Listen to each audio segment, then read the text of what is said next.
우리가 흔히 덕이 되어야 한다라는 말을 합니다. 그러면 덕이 된다는 말이 무엇일까요? 덕이 된다는 말은 남이 잘 되도록 했는데 결과적으로 나도 잘 되는 것을 말합니다. 우리 그리스도인은 남에게 덕이 되어야 되고 가정에도 덕이 되어야 되고 교회에도 덕이 되어야 됩니다. 이 중에서 특히 교회에 덕이 되어야 됩니다. 왜냐하면 교회는 세상의 다른 기관과 다르게 구원받은 사람들이 모인 영적 공동체이기 때문에 그렇습니다. 본문은 교회의 덕을 세우기 위하여라는 제목의 말씀입니다. 이 시간 우리는 본문을 통해서 교회의 덕을 세우는 것이 무엇인가를 깨달으며 은혜를 받고자 합니다. 본문 10절로 12절 말씀을 보십시다. 이같이 세상에 소리의 종류가 많으나 뜻없는 소리는 없나니 그러므로 내가 그 소리의 뜻을 알지 못하면 내가 말하는 자에게 외국인이 되고 말하는 자도 내게 외국인이 되리니 그러므로 너희도 영적인 것을 사모하는 자인즉 교회의 덕을 세우기 위하여 그것이 풍성하기를 구하라 그랬습니다. 사도 바울은 앞서 여러 은사에 대해서 말씀했었습니다. 지혜의 말씀, 지식의 말씀, 믿음, 병 고치는 은사, 능력 행함, 예언, 영분별, 각종 방언 통역 이렇게 9가지 은사 중에 거의 마지막에 8번째에 방언의 은사를 말했습니다. 자, 이렇게 8번째 방언의 은사를 말하는 거 보면 방언은 낮은 수준의 은사다. 사도 바울이 말씀하고 있습니다. 자, 당시 고린도 교회에서는 방언의 은사가 제일 좋은 은사다. 가장 큰 은사다. 이렇게 그들은 생각했어요. 그래서 방언을 받으면은 최고예요. 그래서 방언을 아주 높이 쳤습니다. 하지만 바울은 뭐라고 했습니까? 아니다. 방언은 낮은 수준의 은사다. 큰 은사가 아니다. 라고 딱 잘라 말했습니다. 그러면 왜 이렇게 말했을까요? 바울처럼 세상에는 소리의 종류가 바울의 말씀처럼 세상에는 소리의 종류가 많고 뜻없는 소리가 없다. 그러나 그 소리의 뜻을 알지 못하면 무익하다. 자, 중요한 것은 방언을 알아듣지 못한다고 해서 방언을 무익한 것이 아니라는 것입니다. 오히려 방언이 문제가 되는 것은 예배 때 알아들을 수 없어서 예배의 혼란을 가져오기 때문에 방언이 무익하다는 것입니다. 아마도 바울 당시의 고린도 교회에서는요, 사람들이 방언을 하니까 예배 시간에 막 일어나서 방언을 하는 거예요. 그래서 오히려 예배에 방언이 되고요, 어떤 사람은 대표 기도를 하는데 방언으로 막 기도하는 거예요. 그러면 어떡합니까? 방언으로 기도하게 되면 다 알아듣지 못하죠. 그러니까 이것이 무익한 것이다 라고 말한 것입니다. 자, 우리 교회에서도 마찬가지죠. 목사님께서 이제 예배 시간에 김아무개 권사님 기도해 주십시오. 이렇게 기도를 시켰습니다. 그런데 그 권사님이 한참을 기도하다가 방언으로 기도합니다. 그러면 어떻습니까? 성도들이 방언으로 기도하니까 알아들을 수 없습니다. 우리나라 말로 기도하게 되면 아멘 하고 하죠. 또 은혜를 받습니다. 그 은혜의 감동도 받고 기도의 은혜도 받고 그리고 이제 기도할 때 아멘도 합니다. 그때 성도들이 방언으로 기도하게 되면 알아들을 수 없어요. 알아들을 수 없으니까 내가 기도하지 않지만 나 대신 다른 사람이 대표 기도하기 때문에 그 기도를 알아들어야 은혜가 되고 아멘을 하게 될 것입니다. 그런데 알아들을 수 없는 방언으로 기도합니다. 분명 방언 기도는 영적으로 신비한 것입니다. 하지만 교회의 덕이 되어야 됩니다. 교회의 덕이 되지 못하면 제 아무리 영적으로 신비한 방언이라도 쓸모가 없는 거예요. 나 혼자 기도할 때는 괜찮아요. 나 혼자 교회 나와서 기도할 때는 방언으로 하든 내 우리말로 기도하든 그게 뭔 상관입니까? 그런데 교회에서 기도할 때, 예배 드릴 때, 기도를 시켰을 때 방언으로 기도하게 되면 전혀 교회에 덕이 되지 못합니다. 그렇기 때문에 교회에 덕이 되지 못하면 방언 기도가 아무리 훌륭하다라나 할지라도 쓸모가 없는 거예요. 그래서 바울은 본문 12절 하반절에 이렇게 말씀했어요. 교회의 덕을 세우기 위하여 그것이 풍성하기를 구하라 그렇습니다. 그러면 방언 기도만 이렇습니까? 방언 기도만 교회의 덕을 구해야 됩니까? 다른 것도 마찬가지예요. 교회의 덕을 세우기 위해서는 봉사도 그렇고 헌신도 그렇습니다. 할렐루야. 아멘. 봉사를 아무리 잘한다 할지라도 헌신을 아무리 잘한다 할지라도 교회에 덕이 되지 못하면 그 봉사 아무런 쓸모가 없어요. 그 헌신이 아무런 쓸모가 없습니다. 나 잘났다고 내 자랑하면서 봉사하는 사람, 나 헌금 이렇게 많이 했다고 자랑하는 사람, 나 이만큼 헌신한다고 자랑하는 사람, 나 40일 작정기도 40일 금식기도 내가 몇 번 했다고 자랑하는 사람, 그렇게 교회에서 막 자랑만 한다면은 다른 사람에게 아무런 덕이 되지 못해요. 많은 봉사하고 많은 헌신하고 했을 때 다른 사람들이 김 집사님, 아이고 김 권사님 이렇게 교회를 위해서 헌신하고 봉사합니까? 아이고 저같이 부족한 것이 좀 했어요. 아이고 내 하나님의 은혜로 했습니다. 이렇게 한다면은 얼마나 은혜가 되겠습니까? 내가 한 것이 많은데 다른 사람이 칭찬할 때 아이고 저는 부족합니다 했을 때 얼마나 덕이 될까요? 바로 그게 교회의 덕이 되는 것입니다. 자기를 숨기고 자기를 자랑하지 않고 오히려 영광을 하나님께 돌리는 사람, 그게 큰 믿음이죠. 그런 믿음이 아름다운 믿음인 것입니다. 저는 우리 생명샘교회가 그런 아름다운 믿음에 가진 사람만 모이기를 주의 이름으로 축원합니다. 아멘. 지금 사도 바울은 예배를 드릴 때 방언과 예언을 비교하면서 말씀하고 있습니다. 방언은 앞에서 말씀드렸고, 그러면 그 다음은 예언은 무엇이냐? 예언은 우리가 어떤 사람이 장래일을 말하는 것처럼 그렇게 예언을 하는 것이 예언이 아니에요. 여기서 말씀하는 예언은 뭐냐? 설교 말씀이에요. 하나님의 말씀을 전하는 것인데 특별히 영적인 설교 말씀이 예언이다라고 사도 바울은 말하고 있습니다. 지금이야 신학교가 있고요. 신학대학원이 있어서 신학 공부를 마친 다음에 목사님이 되어서 각 교회에서 말씀을 전합니다. 하지만 초대교회는 신학교가 없었어요. 구약에서는 선지학교가 있었습니다. 하지만 신약에 와서는 선지학교가 없었어요. 복음이 전해져 교회는 자꾸 세워지는데 말씀을 전할 사람이 없습니다. 문제가 되지 않습니까? 교회가 막 바울이 막 복음을 전하니까 교회가 얼마나 많이 세워집니까? 가는 곳마다 복음이 증거하니까 성령의 역사에서 교회가 막 세워집니다. 그런데 말씀을 전할 사람이 없다니요. 교회가 세워지면 뭡니까? 말씀을 전하는 사람이 있어야죠. 말씀을 전하는 사람이 있어야 말씀을 듣고 은혜 받을 것이 아닙니까? 그래, 우리나라에도요, 이 초대교회, 우리나라 초대교회에 복음이 증거됐을 때, 그때 영수라는 직분이 있었어요. 영수. 사람 이름 같죠? 영수는 누구냐? 영수는 평신도 사역자를 말합니다. 평신도이지만 목사님처럼 성도들을 돌보고 그리고 강대상에서 목사님 대신에 말씀을 전하는 사람이에요. 자, 우리나라 선교사가 막 들어온 1800년대 말, 1900년대 초, 선교 초기에는 목회자가 많이 부족했어요. 그래서 도시에는 모르겠는데 시골에 교회가 세워지게 되면 시골에서 목회할 목사님들이 없었어요.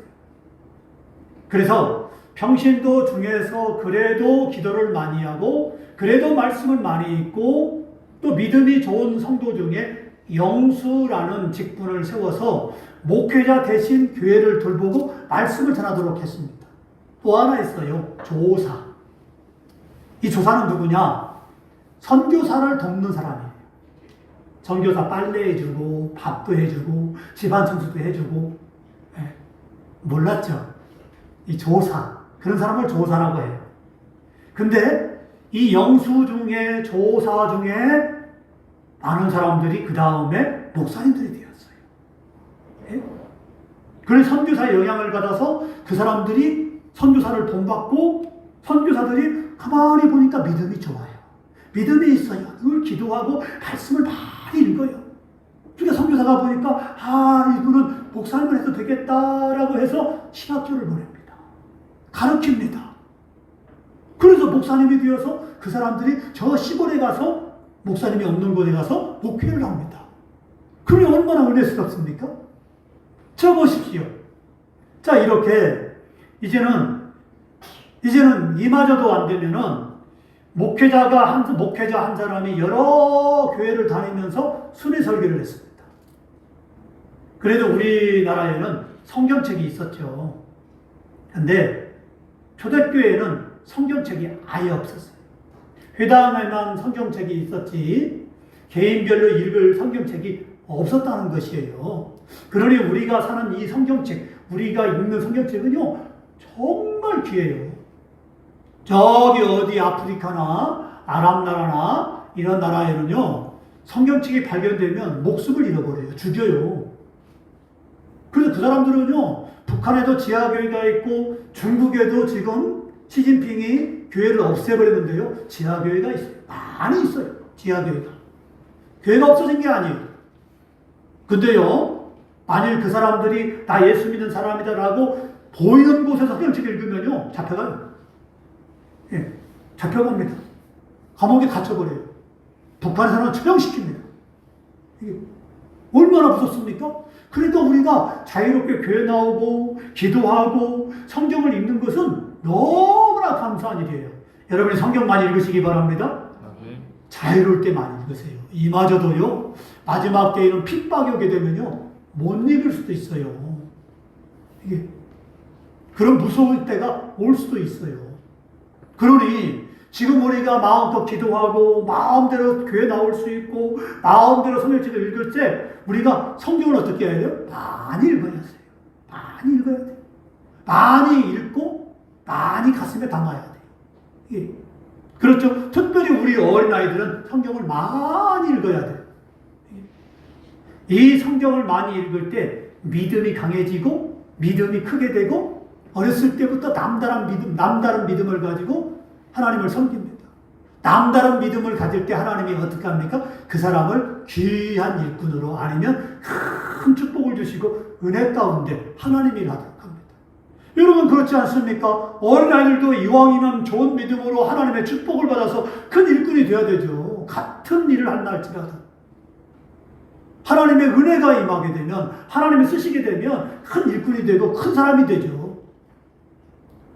우리 어린아이들 물어볼까요? 작은 사람으로 살고 싶습니까? 큰 사람으로 살고 싶어요? 그렇죠? 이왕이면 큰 사람으로, 잘 되는 사람으로, 하나님의 영광을 드리는 사람으로 살고 싶죠? 그러면 믿음이 있어야 돼요. 부모들이 말씀을 읽게 만들고, 부모들이 그 아이들을 기도로 서포트해주고, 기도해줘야 돼요. 어렸을 때부터 자녀를 위해서 많이 기도할 때, 그 아이가 부모의 기도를 먹고 자라지 않겠습니까? 그래서 아이들은요, 부모의 기도를 먹고 자라요. 예? 우리 시골에는 그런 말이 있잖아요. 곡식은 농부의 발걸음을 먹고 자란다. 그래서 곡식들은요, 심어놓고 그냥 돌보지 않으면 끝나는 게 아니라 농부가 얼마큼 돌보러 오는가 그 발걸음, 그 발소리를 듣고 자란대요. 근데 우리 어린아이들은 밥만 먹이면 자라는 게 아니에요. 이 키가 자라는 것보다도 내 마음에 믿음이 자라야 돼요. 그럼 부모가 얼마큼 많이 기도하느냐, 이 기도 소리를 듣고 자라는 거예요. 기도를 그래서 많이 해야 되는 거예요. 자, 그러면 말씀으로 돌아가서 초대교회는 이제는 이렇게 성경책이 없었는데 성경책이 없는 가운데 예배를 드렸습니다. 그럼 무엇으로 말씀을 전했을까요? 사도 바울로부터 받은 편지, 제자들로부터 받은 편지, 그 매주일 그런 편지를 읽어주는 거예요. 예? 자, 그 다음에 제자들로부터 혹은 제자들이 어디서 이렇게 전도하고 이런 성령의 역사가 있었다? 제자들이 안수기도 하는데 병든 자가 나았다. 이런 이야기를 해주는 거예요. 그게 말씀을 전하는 것이었어요. 그래서 사람들이 이렇게 말씀을 전해주면 귀담아 듣고 아멘 하면서 은혜 받았습니다. 바로 이것이 당시 사도 바울이 말하는 예언입니다. 이런 예언은 교회에 덕이 되고 유익합니다. 왜냐하면 하나님 말씀을 듣고 은혜를 받기 때문에 그렇습니다. 할렐루야. 그런데 교회에는 이런 예언만 있는 것이 아니라 기도도 있습니다. 우리가 예배 드릴 때 찬송도 하고 말씀도 듣고 축도도 있지만 대표 기도도 있습니다. 그러면 누군가 대표 기도를 합니다. 장로님이 하든 권사님이 하든 집사님들이 하든 누군가 대표 기도를 합니다. 그런데 한참을 기도하다가 갑자기 중간에 방언이 나와서 방언으로 기도합니다. 앞에서 말씀드린 것처럼 어느 권사님이 기도하는 것처럼 기도 중에 방언으로 기도하게 되면 알아들을 수 없기 때문에 이상하게 생각합니다. 왜 알아들을 수 있는 우리말로 놔두고 알아듣지 못하는 방언으로 대표 기도를 하나? 사람들이 그렇게 생각합니다. 저런 방언은 혼자나 기도할 때 하지, 이렇게 생각을 합니다. 그러면 교회 덕이 되지 못합니다. 왜냐하면 알아듣지 못하기 때문에 그래요. 정말 잘하는 기도, 정말 은혜스러운 기도를 한다 할지라도 방언으로 기도하게 되면 그게 은혜가 되겠습니까? 알아들을 수 없기 때문에 전혀 아멘도 할 수 없고 은혜가 되지 않아요. 자, 이것은 외국어도 마찬가지입니다. 효리 집사님과 협의 집사님은 한국에 온 지 10년이 넘어서 우리나라 말을 잘하고 잘 알아듣습니다. 그런데 그래서 감사하게도 제가 설교 말씀을 전하면 아주 어려운 것, 그런 것만 빼놓고 잘 알아듣습니다. 자, 이 정도만 알아들어도 굉장한 것이죠. 그런데 저는 중국어를 하나도 모르겠어요. 예? 자, 그저 만나면은 중국 사람 만나면은 니하오 이렇게, 또 헤어질 때는 짜이티엔 두 마디밖에 못합니다. 이게 그걸 잘하는 것입니까? 니하오 만나면 안녕하세요. 니하오가 안녕하세요잖아요. 이게 또 하나 한다. 쎄쎄. 감사합니다. 그죠? 세 가지는 안 해. 자, 보십시오. 이렇게 이제는 중국어는 세 가지밖에 모릅니다. 영어는 그런대로 대충 알아듣고 말은 할 수 있는데 중국어는 하나도 모르겠어요. 그러니 중국어를 모른다고 중국어로 욕하지 마세요. 그러죠? 다른 말은 다 못 알아듣지만은 욕은요 기가 막히게 알아들어요. 외국 사람들이 우리나라 와서 일을 한대요. 그러면요 사장들이요 막 욕을 해요. 그러면 다른 말은 못 알아듣어도요 욕은 기가 막히게 알아듣는데 웃으면서 욕해도요 알아들어요. 욕이라는 게요 세계 공통어예요. 그러니요 이제 그렇습니다. 그래 보십시오. 은사라는 것이 나만 신령하고 나만 은혜 받으면 안 됩니다. 은사는 원래 남을 위한 것이 돼야 돼요. 남을 위해서 사용하라고 은사를 준 겁니다. 자, 보십시오. 내가 막 기도하면 병이 나. 기도하면 능력을 행해. 그죠? 얼마나 기가 막힙니까? 그러면 나를 자랑하라고 그 능력을 하나님 주신 것입니까? 아니죠. 다른 사람 병을 고치라. 다른 사람을 하나님의 능력으로 역사하라. 이렇게 준 것이에요. 그러니까 여러분이 다른 사람보다도 봉사를 잘하거나 헌신을 잘하거나 어떤 뛰어난 은사가 있으면은 자랑하라고 준 것이 아니라 다른 사람을 위해 쓰라고 준 거예요. 교회 덕이 되라고 준 것입니다. 자, 이 남을 위해 사용하라고 준 것입니다. 나에게도 덕이 되지만은 남도 덕이 되고 교회도 덕이 되어야 됩니다. 그래야 서로 은혜를 받고 믿음이 자라고 성장하게 됩니다. 그래서 사도 바울은 본문 13절에 이렇게 말씀했습니다. 그러므로 방언을 말하는 자는 통역하기를 기도할지니 그랬어요. 방언은 하나님께 말하는 영적인 말입니다. 방언은요 천사도 못 알아들어요. 마귀도 못 알아듣습니다. 오직 하나님과 나와 1대1 대화합니다. 그러면 얼마나 귀한 은사입니까? 그렇죠? 그러니 여러분이 우리나라 말로 막 기도하게 되면요 하나님도 듣지만은요 천사도 듣고 마귀도 다 들어요. 이게 그죠? 그렇다고 마귀가 역사할 수는 없습니다. 하지만 아무도 누가 옆에 와서 기도한다 할지라도 아무도 모르게 하나님과 나와의 은밀한 기도를 하려면 방언으로 기도해야 돼요. 제가 아는 청년은요, 방언을 갖고 싶어서 2년 동안 구했는데요, 3년 동안 구했는데요, 하나님이 안 주더래요. 여러분이 방언 받은 사람이 있습니까? 그러면 방언 기도 썩히지 마세요. 늘 기도하세요. 방언 그 귀한 거예요. 방언 기도 안 하면요, 방언 기도 사라집니다. 그러니까 여러분이 방언 기도하면요, 늘 기도해야 돼요. 그거 귀한 겁니다. 자, 이 방언은 하나님께 말하는 영적인 말이에요. 이렇게 다른 사람이 알아들을 수 없기 때문에 방언을 말하는 개인에게만 유익이 되고 덕이 됩니다. 만일 방언을 말하는 자가 통역하는 은사를 받게 되면 그 방언은 애언이 됩니다. 예? 그죠? 방언으로 말하고 그리고 한국말로 통역을 줍니다. 그러면 애언이 돼요. 하나님이 방언으로 말할 때가 있어요. 저도 기도할 때요, 방언 통역의 은사는 이미 받았지만은요, 여러분 기도할 때 하나님이 방언으로 말하고 그리고 우리나라 말로 말하게 그런 계시를 줄 때가 있어요. 그런 예언을 줄 때가 있어요. 특별한 때죠. 예? 자, 그럴 때가 있습니다. 자, 그러면 이런 방언은 더 이상 개인의 덕이 아니라 교회의 덕이 되는 거예요. 본문 14절로 19절 말씀에 왜 방언을 말하는 자가 방언 통역을 받아야 되는지에 대해서 자세히 부연 설명을 하고 있습니다. 한마디로 알아듣도록 예언 설교 말씀을 전하고 알아듣도록 방언을 말하는 것이에요. 이게 그래야 은혜를 받고 아멘할 것이 아니냐라고 말하는 것입니다. 또 하나 여러분에게 말씀 주는 거는 앞에서 말한 것처럼 방언을 받은 사람은 자기가 무슨 말을 하는지 자기에게도 방언 통역을 받아요. 방언이 그렇지 않습니까? 랄랄랄랄라 이게 초기 방언이잖아요. 그 다 달라요.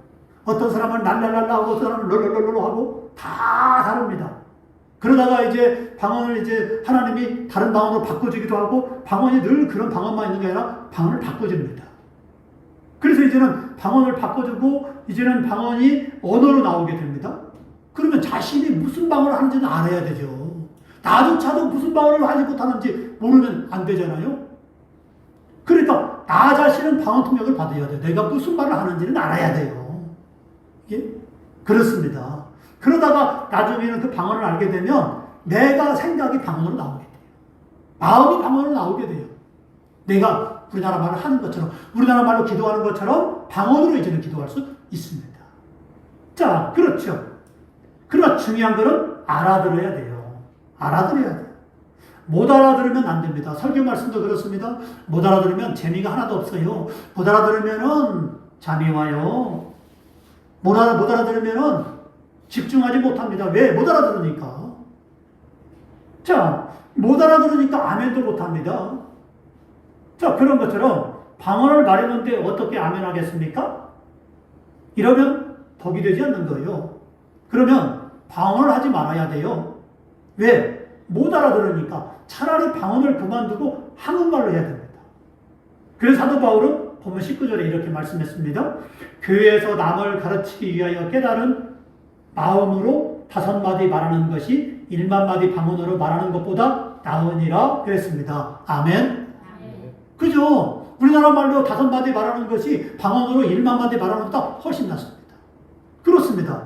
방언은 안 믿는 사람을 위한 표적이고 예언은 믿는 자를 위한 표적입니다. 왜 방언이 안 믿는 사람을 위한 표적입니까? 신비하거든요. 믿음이 없는 사람들이 방언을 받고 크게 변화되는 경우가 많습니다. 교회에서도요, 우리 특히 중고등부나 청년들이요, 여름 수련회 가지고요, 막 기도하다가 방언 받습니다. 그러면 어떻습니까? 방언을 못할 때와 방언을 할 때는요, 믿음이 완전 달라요. 믿음이 없는 아이들도 방언하고 나오면은 그렇게 열심히 봉사하고 헌신하고 예배드리고 그렇게 합니다. 예? 방언은요, 신비한 것이거든요. 그래서 방언을 받고 많은 사람들이 믿음이 성장합니다. 하지만 이미 믿음을 가진 자는 방언이 특별히 신비할 것도 없고 그렇게 필요하지도 않습니다. 방언으로 기도해야 믿음이 자랍니다. 방언을 받은 사람은 기도를 많이 하세요. 방언 기도로. 하나님이 신비한 걸 보여줍니다. 신령한 걸 말씀합니다. 하나님의 음성을 들을 수 있습니다. 그게 방언의 능력이에요. 그게 방언을 하지 않습니까? 왜 방언을 섞입니까? 방언으로 많이 기도하세요. 할 수만 있다면 방언으로 많이 기도합니다. 자, 그러나 이미 방언을 받은 사람은 그 방언을 신비할 것 없어요. 이미 방언 받았기 때문에, 이미 하고 있기 때문에. 그러므로 온 교회가 함께 모여서 다 방언으로 말하면 안 믿는 사람이 어떻게 되겠습니까? 안 믿는 사람이 교회 이렇게 지나가다가 봤는데 다 방언으로 막 말하고 있습니다. 그러면 미쳤다고 합니다. 이게 안 믿는 자들에게는요, 교회는 경건해야 돼요. 그들에게는 무엇이든 보편적으로 알아듣기 쉽게 이해할 수 있어야 됩니다. 하지만 예언을 하면 믿지 않는 세상 사람들이 들을 때 책망을 듣고 마음에 찔림을 받고 회개를 합니다. 그들이 하나님 앞에 엎드려 경배하게 됩니다. 예언은요, 사람들의 마음을 콕 찌르는 거거든요. 이게 그래서 안 믿는 사람에게 예언의 말씀을 착 전해주면요, 그 사람들이 찔림을 받아요. 내 마음을 어떻게 알았어? 내 형편을 어떻게 알았어? 어이구, 내 사정을 어떻게 알았어? 하나님 대단하시다. 놀랍다. 야, 내 마음을 어떻게 이렇게 꿰뚫을 수 있나? 예언을 말씀을 주면 그러죠. 그러니까 안 믿는 사람도요, 깜짝 놀라는 거예요. 이게 그렇죠? 그러니까 그 사람들이 어떻게 합니까? 하나님의 말씀을 받고 깜짝 놀라서 하나님 잘못했습니다. 회개하는 거예요. 내 마음을 어떻게 알았습니까? 하나님은 알지 못하는 것이 없다더니 참말로 하나님은 모든 걸 다 알고 계시는구나. 하나님을 속이면 안 되겠구나. 하나님을 두려워했구나 하고 그 앞에서 엎드려서 회개합니다. 누가? 안 믿는 사람들이. 그게 예언의 능력이에요. 자, 그래. 이제는 그러나 알아들으니까 이런 변화가 있는 것이지 알지 못하면 이런 변화가 없습니다. 그래서 결론은 무엇입니까? 모든 것은 교회의 덕이 되도록 해야 된다는 거예요. 왜 교회의 덕이 되어야 됩니까? 그럼 교회의 덕이 되면 여기에 영혼 구원이 있기 때문에 그래요. 중요한 건 예언이든 방언이든 무엇이든 교회의 덕이 되어야 되는데 교회의 덕이 되는 건 뭐냐? 영혼을 구원할 수 있느냐? 그 방언을 통해서, 예언을 통해서, 그 능력을 통해서 영혼 구원에 쓰임받을 수 있느냐? 쓰임받고 있느냐? 이것이 중요합니다. 할렐루야!